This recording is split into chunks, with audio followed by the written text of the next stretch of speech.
So guys, for the first step, you want to go to search and type in registry editor. Click on it and then click on yes. And now once you're on this, you can follow everything they'll be doing up here. So first, you want to expand HQ local machine. And now you want to expand system. And now you want to expand current control set. And now you want to expand control. Then you want to click on print. We're going to scroll down till we find print. Click on this. And now this will appear on the right side. Again, you can follow everything that I did up here.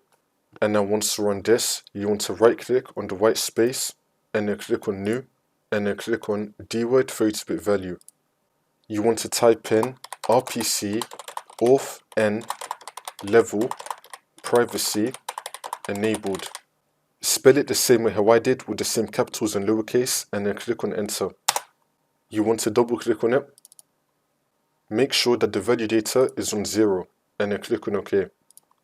For the next step, you want to go to search and type in services. Click on it. And now once you're on this, you want to scroll down until you find print spooler. Double click on it. Make sure that you have the startup type on automatic and then click on start, which will then make the server status running. And then click on OK. For the last step, you want to restart your computer and then the problem should be fixed.